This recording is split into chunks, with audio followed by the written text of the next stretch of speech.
अस्सलाम वालेकुम। एक नए वीला के साथ तैयब बलोच आपकी खिदमत में फिर से हाजिर है और आज फिर हम डिस्कस करने लगे हैं सैक्ड एम्प्लॉइज से मुतल्लिक केस जिसकी सुप्रीम कोर्ट में समातें हुई। आज जुमे को तो उसकी कोई समात नहीं, मंडे को ही समात होगी। ताहम उसमें बहुत सारे ऐसे पहलू रह गए हैं जिसको देखना ज़रूरी है और जांचना ज़रूरी है। तो आज मैं ये कोशिश करूंगा कि सुप्रीम कोर्ट के वो रिपोर्टर जो रेगुलर इस केस को जो है वो रिपोर्ट करते रहे हैं, जिन्होंने ये समातें सुनी देखी, वो इस हवाले से क्या कहते हैं। लेकिन इससे पहले कि मैं इन रिपोर्टर्स के पास जाऊं और उनकी राय लूं, मेरी आपसे ये एक इल्तमास है, ये एक दरख्वास्त है, ये एक रिक्वेस्ट है और ख़ासकर सैक्ड एम्प्लॉइज़ और उनके अहल खाना से जो मेरा ये वीलॉग देखते हैं। ऑलरेडी मुझे बहुत अच्छा रिस्पांस मिल रहा है और मेरी रिक्वेस्ट ये है कि आपने जो है वो मेरा चैनल सब्सक्राइब करना है और बेल की घंटी भी बजानी है ताकि मुझे जो सब्सक्राइबर हैं वो ज़्यादा से ज़्यादा मिल सके और ये ज़रूरी होता है और यही आपका रिटर्न होगा। मुझे ऑलरेडी आपकी जानिब से बहुत सारी दुआएं मिल रही हैं क्योंकि बहुत सारे लोग जो यहाँ पर नहीं आ सकते सुप्रीम कोर्ट में, क्योंकि यहाँ पर रिस्ट्रिक्शंस होती हैं, हर शख्स सुप्रीम कोर्ट में नहीं आ सकता। 16,000 एम्प्लॉइज़ हैं, वो किस तरीके से आ सकेंगे? तो मदूद चंद लोग ही समात के ऊपर मौजूद होते हैं। ताम बाकी जो लोग बेचारे घर बैठे होते हैं या इशारा दस्तूर पे जो बैठे होते हैं, उनको जो सुप्रीम कोर्ट का हाल अहवाल है वो मेरे इस व्लॉग के ज़रिए ही उनको पता चलता है। तो इसी वजह से दुआएं मुझे बहुत ज़्यादा आप लोग दे रहे हैं और मैं आपका बहुत ज़्यादा शुक्रगुजार हूँ और मेरी उम्मीद भी है और हमारी कोशिश भी है कि आप लोग बहाल हों और अपनी नौकरियों पर वापस चले जाएँ।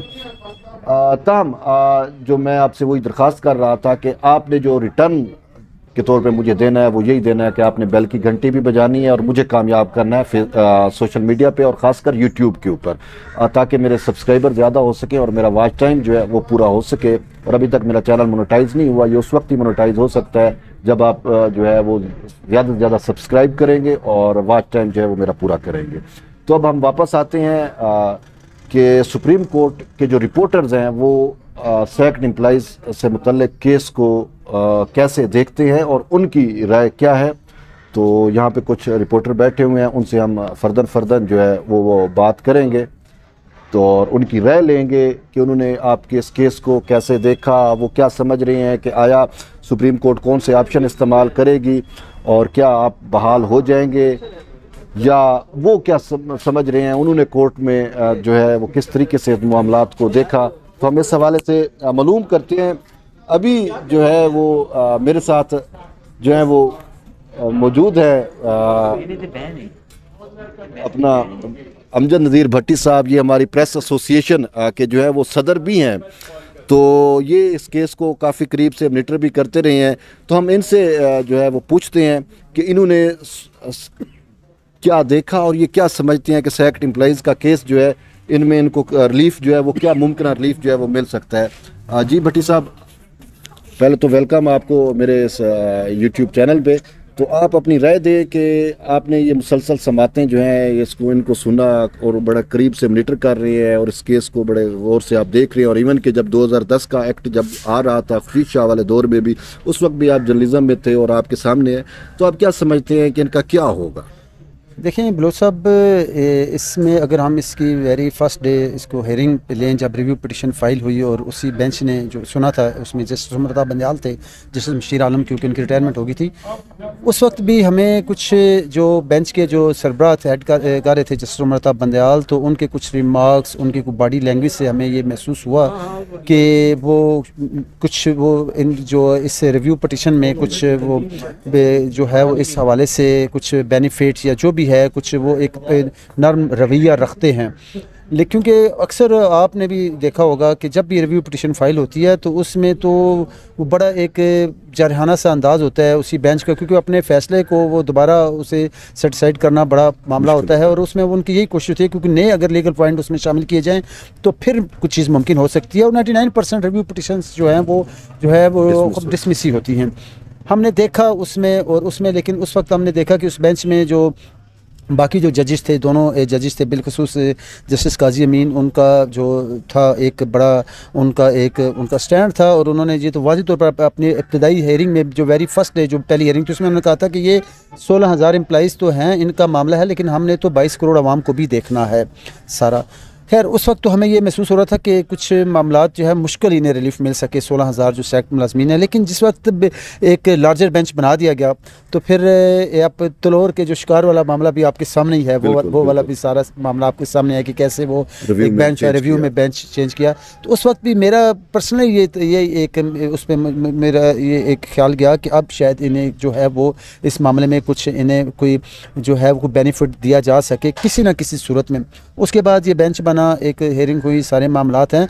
तो इसमें अब ऐसा लग रहा है कि कुछ जो कि अगर जजेस के रिमार्क्स पे जाएं, ये सारी चीज़ें हैं, तो उसमें जैसे कल की भी हेयरिंग हुई, उसमें भी कुछ इंडिविजुअल भी बहुत सारे मामलात हैं, कईयों को जो है वो FST से रिलीफ मिला। उसके बाद हाई कोर्ट ने उनके हक़ में फ़ैसला दिया जो कल की हेयरिंग थी, और उसमें तो जो बेंच के जजेस हैं उनके ये चीज़ सामने भी आई कि अगर हाई कोर्ट से उनके हक़ में फ़ैसला आ गया तो वो उन ऐसे मुलाजमीन जो है इस ज़ुमरे में आते ही नहीं। सही है। इस तरह तो इसमें अब लग रहा है कि इसमें कुछ रिलीफ मिलेगा, लेकिन अब ये नहीं हम कह सकते कि 100% उन्हें रिलीफ मिलेगा, या उन्हें कुछ जो उसका जो जस्टिस शीर आलम साहब की सरबराही में जो बेंच ने जो जजमेंट जो फ़ैसला दिया था, जस्टिस शीर आलम तहरीर किया था, उसमें तो बड़े बकाया जात की वसूली तक भी थे, मामलात थे सारे। अब ये तो श्योर है कि उन्हें कुछ ना कुछ रिलीफ मिलेगा, लेकिन अब क्या उन्हें दोबारा उनकी मुलाजमतों की बहाली की सूरत में होगा, या उनके जो ड्यूज़ की जो अदायगी है उस सूरत में होगा, इस मामले में हम कुछ कहना कबल इस वक्त होगा। लेकिन रिलीफ मिलने का इम्कान है, वो चाहे किसी भी शेप में मिले। जी, ये आपने हमारे जो सीनियर रिपोर्टर हैं और प्रेस एसोसिएशन के सदर भी हैं अमजद नज़ीर भट्टी साहब, उनकी आपने राय सुनी, और उन्होंने वाज़े तौर के ऊपर यही कहा कि इम्कान है कि कुछ ना कुछ रिलीफ जो है वो मिलेगा। और बाकी भी रिपोर्टर्स हैं, हम उनसे भी बात करते हैं और इस हवाले से जानते हैं कि उनकी क्या राय है। मेरे साथ इस वक्त मौजूद हैं अकील अफजल साहब, ये भी सुप्रीम कोर्ट के सीनियर रिपोर्टर हैं और प्रेस एसोसिएशन के साबिक सदर भी हैं। तो ये केस को करीब से जो है वो देख रहे हैं, सुन रहे हैं सारी समातें। तो हम इनसे पूछते हैं कि ये सैकड़ एम्प्लॉइज़ के केस को कैसे देखती हैं, और क्या इनके जहन में है कि इनको कौन सा रिलीफ मिल सकता है, या सुप्रीम कोर्ट क्या फ़ैसला कर सकती है। बहरहाल हम इनसे इनकी राय जानते हैं कि ये क्या समझती है। जी अकील देखो, तो ये बात ये है कि सैकड़ एम्प्लॉइज़ के हवाले से इसके 2-3 पोर्शंस बन चुके हैं सुप्रीम कोर्ट में। 2-3 हम कह रहे हैं कि इसकी जो तफरीक हो चुकी है मुलाजमीन के अंदर। कुछ मुलाजमीन तो वो हैं जो कि ऑर्डिनेंस के ज़रिए बहाल होते रहे, मुख्तलिफ ऑर्डिनेंसेस आते रहे। अब उस हवाले से सुप्रीम कोर्ट का फ़ैसला बड़ा क्लियर है कि सुप्रीम कोर्ट ने ऑर्डिनेंस को नल एंड वाइड नहीं किया। सुप्रीम कोर्ट ने सिर्फ़ और सिर्फ एक्ट 2010 को नल एंड वाइड किया है। ऑर्डिनेंस के ऊपर सुप्रीम कोर्ट का ना कोई पैरा है, ना कोई लफ्ज़ है, ना ही उसका कोई जिक्र है ऑर्डिनेंस का। तब अब आ गया सुप्रीम कोर्ट में, क्योंकि इस टाइम चल रही है नज़रसानी। तो इस हवाले से जिस भी माहिर वकील से हमारी बात हुई है, उसका यही कहना है कि ऑर्डिनेंस के हवाले से क्योंकि सुप्रीम कोर्ट ने कोई लफ्ज़ नहीं लिखा, इसलिए नज़रसानी केस के अंदर सुप्रीम कोर्ट कभी भी चीज़ों को ऐड नहीं कर सकती, ना ही ऐड करती है। करने को तो सुप्रीम कोर्ट ज़ाहिर बात है मुकम्मल इख्तियार है फुल जस्टिस के लिए। ये सुप्रीम कोर्ट कोई भी इकदाम फ़ैसला कर सकती है, किसी भी तरफ को जा सकती है। लेकिन नॉर्मली जो रवायत है वो यही है कि रिव्यू केस के अंदर सुप्रीम कोर्ट कभी भी चीज़ों को ऐड नहीं करती। तो उससे लगता है कि अगर सुप्रीम कोर्ट की यही रवायत रहती है, या जो सुप्रीम कोर्ट के हवाले से जो वकला की जो राय है, अगर वो डोमिनेट करती है, तो जो ऑर्डिनेंस वाले लोग हैं वो मेरे ख़्याल से उनको कुछ ना कुछ फ़ायदा हो जाएगा। अगर सुप्रीम कोर्ट से नहीं हुआ तो उनको हाई कोर्ट से फ़ायदा ज़रूर हो जाएगा। और इसमें जो सबसे दिलचस्प चीज़ ये है कि अगर जितने भी लोग जो हैं वो फारिग हुए हैं, तकरीबन 17-18 हज़ार लोगों की तादाद बताई जा रही है, उनमें से 80-90% जो लोग हैं वो आर्डिनेंस से ही मुतासरा हैं, वो एक्ट से मुतासरा नहीं है। एक्ट वाले लोग बहुत कम हैं। बेसिकली जब पीपल्स पार्टी की हुकूमत आई तो उन्होंने पहले आर्डिनेंस के ज़रिए लोगों को बहाल किया, और उसके बाद उन्होंने एक्ट लाए एंड में, तो ज़्यादा लोग ऑर्डिनेंस के ज़रिए बहाल हो चुके थे। अब आते हैं अदालती कार्रवाई के ऊपर। कोर्ट की जो कार्रवाई अब तक हुई है उसमें ये चीज़ सामने आई है कि जस्टिस उमरता बंदयाल के सामने या बेंच के दूसरे मेंबर्स के सामने जब ऑर्डिनेंस का मामला रखा गया, तो पहले तो कोर्ट उस पर थोड़ी सी मुतमईन नजर आई, लेकिन उसके बाद कोर्ट ने कुछ क्वेरीज भी साथ लगा दी, जिस हवाले से उन्होंने अटॉर्नी जनरल से भी कहा है कि आपने ये बताना है कि ऑर्डिनेंस वाले लोग कितने हैं और एक्ट वाले कितने मुतासरीन लोग हैं जो हमारे सामने हैं। और दूसरा, सुप्रीम कोर्ट ने ये भी क्वेरी लगा दी थी उनके अटॉर्नी जनरल से, उनसे ये भी पूछा कि हमें ये भी बता दें कि जो लोग अदालतों से जिनके निकाले जाने के बाद उनकी दरख्वास्तें मुस्तरद हो गई सुप्रीम कोर्ट में, क्या वो भी लोग मौजूद हैं? और क्या जो लोग अदालतों से फारिग हो गए वो बहाली के वो दोबारा ऑर्डिनेंस के ज़रिए या एक्ट के ज़रिए हुकूमत जो है वो बहाल कर सकती है? अब मामला जो है वो कोर्ट ने देखना है। कोर्ट इस चीज़ में देखती है कि ऑर्डिनेंस के हवाले से जो फ़ैसला है वो अतलाक़ होता है या नहीं होता। और अगर सुप्रीम कोर्ट इस नतीजे पर पहुँचती है कि ऑर्डिनेंस का अतलाक़ नहीं होता तो यकीनन ये मुलाजमीन के लिए अच्छी खुशखबरी होगी। जी, ये आपने अकील अफजल की राय सुनी और वो आपको बता रहे थे, तो हमारे साथ कुछ और भी रिपोर्टर्स हैं, हम उनसे भी जानते हैं कि उनकी इस केस से मुतल्लिक़ क्या राय है। जी, जुड़े रहिए। जी, ये मेरे साथ अभी ये सुप्रीम कोर्ट के दो मायानाज रिपोर्टर सईद बलोच साहब और जहांजेब अब्बासी जो हैं वो बैठे हैं, और आप इनकी भी जो है वीलॉग आप तक पहुंचते होंगे, तो इनकी भी राय लेते हैं कि ये क्या समझ रहे हैं और ये क्या इनको क्या नज़र आ रहा है कि सैक्ड एम्प्लॉइज़ को क्या रिलीफ मिल सकता है और क्या वाकई मंडे को कोई ना कोई रिलीफ मिल जाएगा। पहले हम जाते हैं सईद बलोच साहब की तरफ। जी सईद, बताएँ कि आपको क्या नज़र आ रहा है?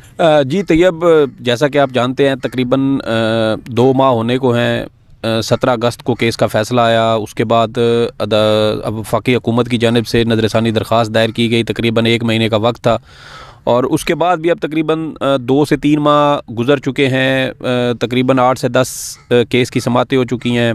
पहले 3 रुकनी बेंच था, 5 रुकनी बेंच तकरीबन 2 हफ्तों से ये केस की समाअत कर रहा है। पीर तक ये केस गया है। पीर को अदालत की जानिब से अटार्नी जनरल से भी दलाइल तलब किए गए हैं और जो मुलाजमीन हैं उनके वकला की जानिब से काफ़ी हद तक दलाइल मुकम्मल हो चुके हैं, जिसके बाद उम्मीद तो यही है कि इंशाल्लाह अगले हफ़्ते इस केस का मुख्तसर फ़ैसला जो है वो आ जाएगा।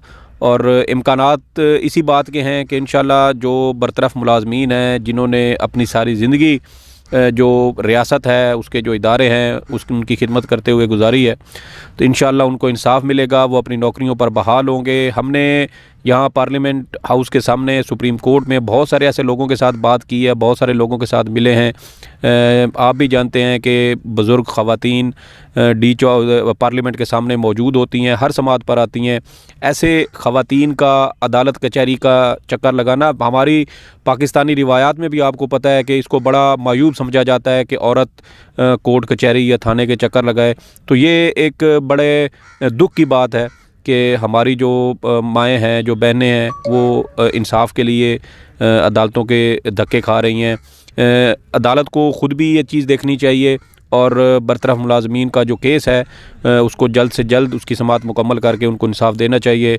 लेकिन अब तक जो हमने कार्रवाई देखी है, अब तक 4 मुख्तलिफ ऑप्शन इस वक्त जो है वो सुप्रीम कोर्ट ऑफ पाकिस्तान के सामने आ चुके हैं। एक नया ऑप्शन जो गुज़श्ता समाअत पर अदालत की जानिब से सामने आया वो ये था कि मामला पार्लियामेंट को दोबारा भेजा जाए।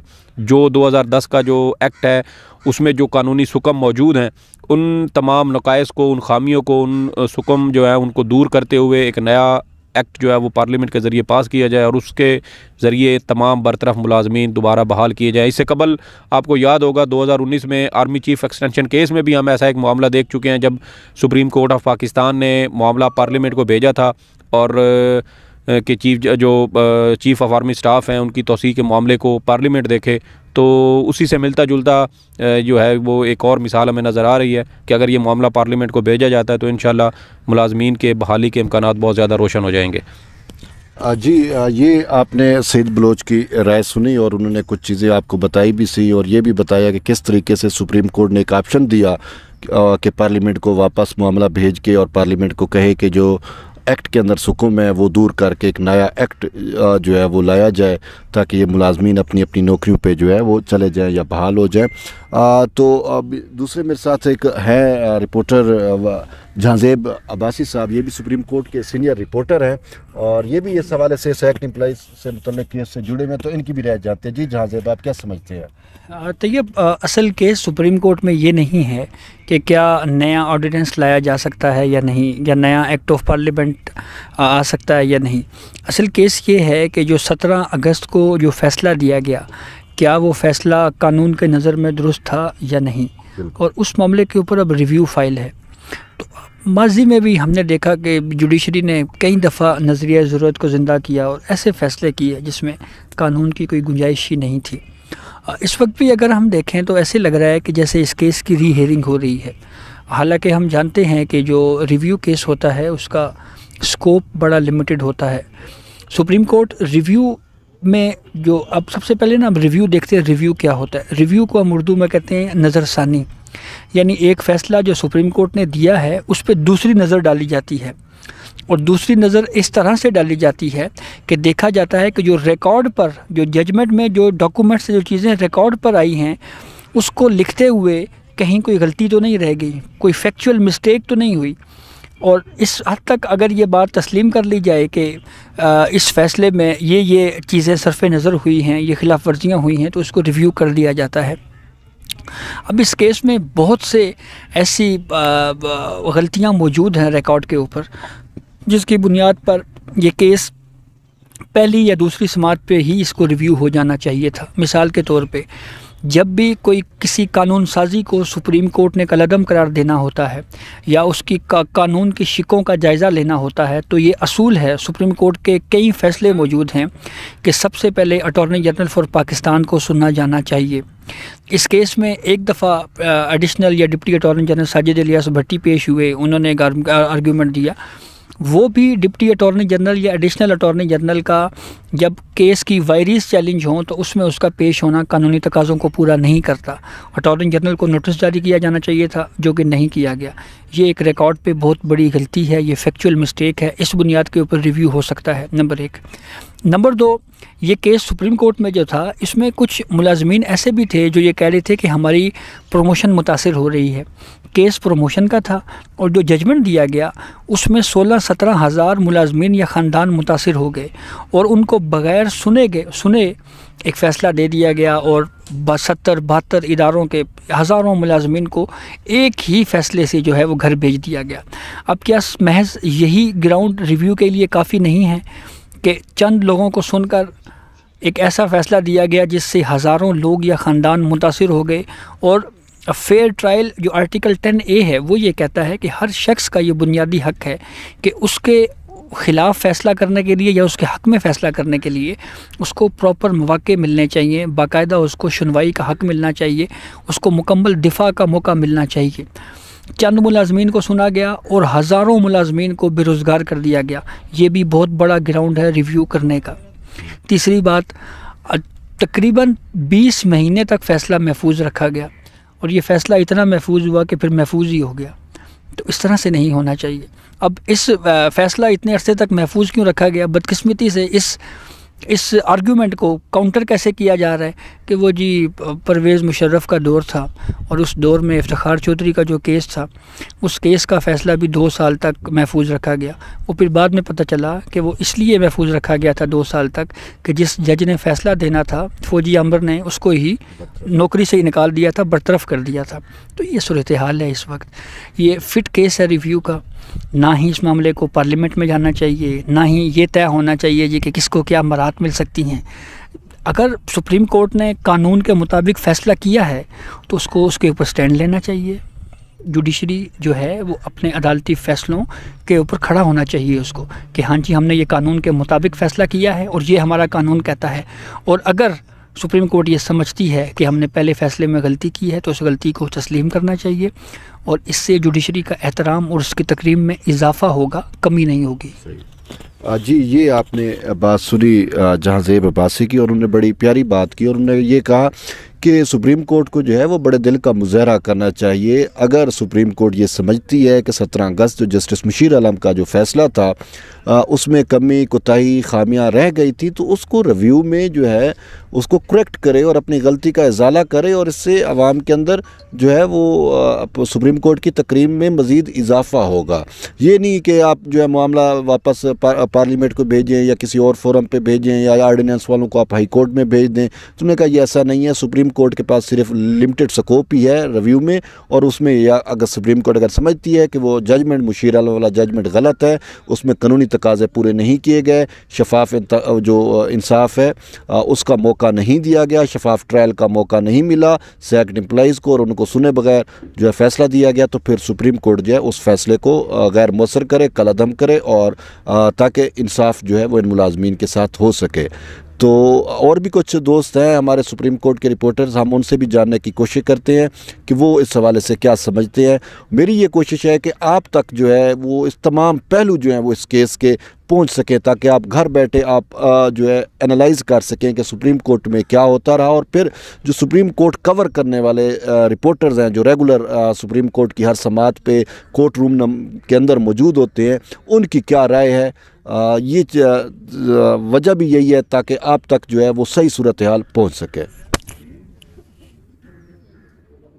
ये मेरे साथ सुप्रीम कोर्ट के सीनियर रिपोर्टर और दी एक्सप्रेस ट्रिब्यून के माया नाज रिपोर्टर हसनात मलिक साहब मौजूद हैं, और ये केस जो है बड़ी इनकी ग्रिप है वैसे सुप्रीम कोर्ट के जितने भी अफेयर्स हैं। तो हम इनसे पूछते हैं ये सैक्ड एम्प्लॉइज़ के मामले को कैसे देख रहे हैं और क्या इनको नज़र आता है कि कोई मुतवक्के रिलीफ जो है वो मंडे को मिलने जा रहा है। जी हसनात, आपकी क्या राय है इस हवाले से? शुक्रिया बलोई साहब। मेरा ख्याल है कि अब सारी नज़रें हैं वो अटॉर्नी जनरल खालिद जावेद ख़ान पे कि वो क्या आर्गूमेंट और क्या वो स्टांस लेते हैं, और उनका जेन्युइनली वो फील करते हैं कि जी ज़्यादती है 17,000 लोगों को जिस तरीके से फारिग किया गया, और वो उनका ये है कि मैं इनका केस लड़ूंगा हर लिहाज से, मैं इनको जो है जितना रिलीफ हो सके। लेकिन जो अब लग रहा है कि अदालत में, वो तो ये लग रहा है कि पाँचों के पाँचों जजेस जो लार्जर बेंच में वो को कन्विंस नज़र नहीं आ रहे, और वो कह रहे हैं कि जी हम क्या करें, प्रेसिडेंट क्या बनेगा, ये चीज़ें हैं। हालांकि प्रेसिडेंट तो वो भी बनी जब बैरियर टाउन में 460 अरब रुपए की आपने डील की सुप्रीम कोर्ट में। पूरी इवन यूके में कहा गया कि उस डील के बारे में क्या वर्ड इस्तेमाल किए गए यूके कोर्ट ने, आप वो देखेंगे क्या। इसके अलावा ग्रैंड हयात, क्या एलिटिस्ट का मामला, वहाँ उनको रेगुलाइजेशन हो जाती है। जजेस को एक एग्जीक्यूटिव ऑर्डर से रिस्टोर किया जाता है, उसको कोई लीगलिटी चैलेंज नहीं होती कि क्या हो गया, किस तरह हो गया। तो जहाँ लोअर मिडिल क्लास की बात आ रही है, तो ये ओवरऑल मैं कहता हूँ कि सुप्रीम कोर्ट पे भी ये है कि क्या सुप्रीम कोर्ट जो 1.5-2 साल से देखा है कि एलिटिस्ट को बहुत यहाँ से रिलीफ मिला है, चाहे मलिक रियाज है, चाहे ग्रैंड हयात का मामला है, चाहे और भी कोई रेगुलाइजेशन है। लेकिन जहाँ लोअर मिडिल क्लास की बात आती है, तो आप देखें बेंच नंबर 1 में सर्विस मैटर में 90% फैसले सरकार के हक में होते हैं। गुजर नाला में हज़ारों लोगों को बेघर कर दिया जाता है। इसके अलावा नस्ला टावर में जिस तरीके से वहाँ रेगुलाइज नहीं किया जाता, लोअर मिडिल क्लास लोग बेघर हो जाते हैं। तो ये एक बात आ रही है कि क्या सुप्रीम कोर्ट जो है वो रास्ता सिर्फ जो ये अब देखना है कि क्या वो एलिटिस्ट के लिए 460 अरब की जो डील की गई बैरियर टाउन में, उसकी क्या मिसाल थी, किस बुनियाद पे 460 अरब रुपए मलिक रियाज से लेके मलीर की ज़मीन जो है वो उनको दे दी गई। अगर गलत थी तो गलत थी, फिर दोबारा किस तरीके से रिव्यू में ये मामला जो है सेटलमेंट किया गया, डील की गई। तो यहाँ इस तरह मैं वही बात कर रहा हूँ ना कि ये चीज़ दिखनी। अभी आर्मी चीफ का मामला था तो कानून नहीं था उनकी एक्सटेंशन का, तो पार्लियामेंट को भेज दिया गया कि 6 महीने दे दिए गए कि जी 6 महीने हैं, पार्लियामेंट इस मामले को देखे।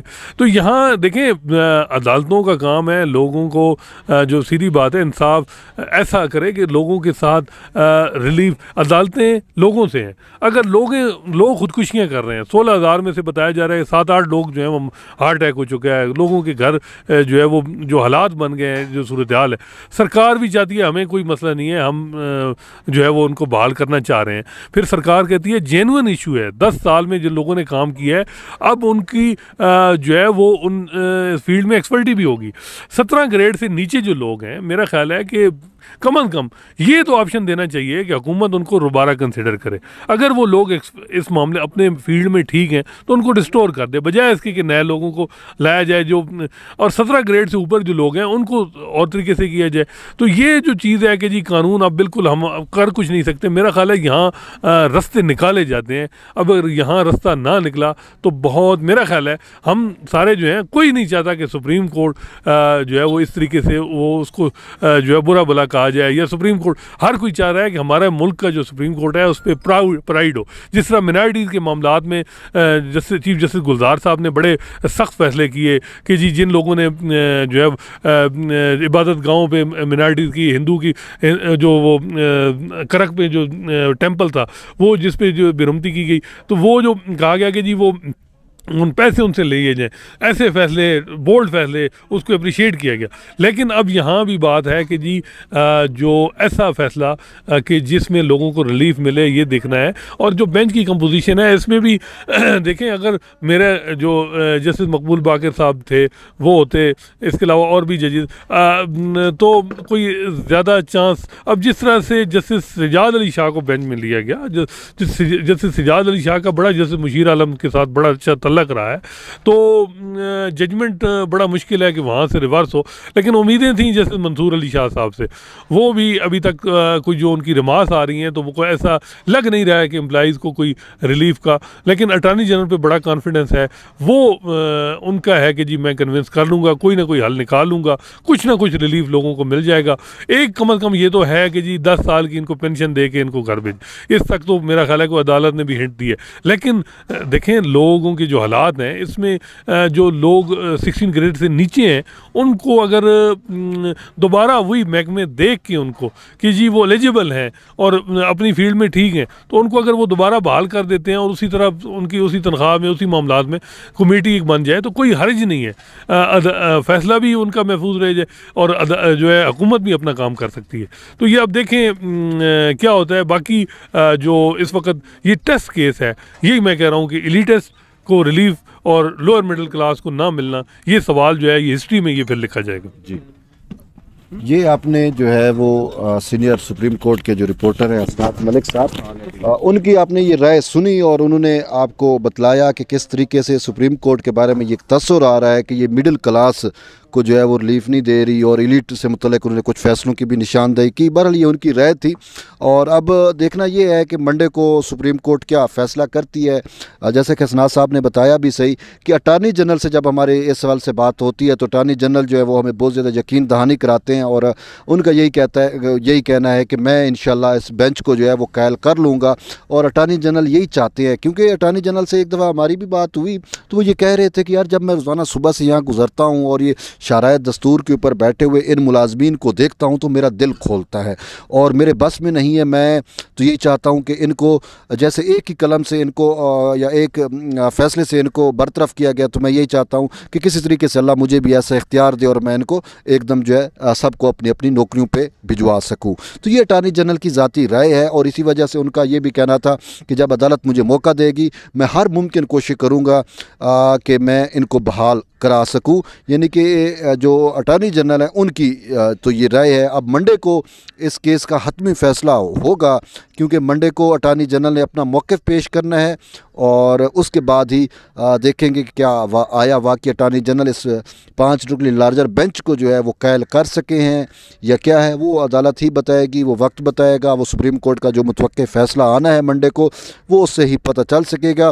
बहरहाल आज मैंने ये कोशिश की कि सुप्रीम कोर्ट के जो रिपोर्टर्स हैं, जो जर्नलिस्ट हैं, जो इस केस को कवर करते रहे, उनकी राय लूँ और वो राय आप तक पहुंचाऊं ताकि आप लोग जो है वो सही तौर पर समझ सको कि आपका केस किस सिमत जा रहा है।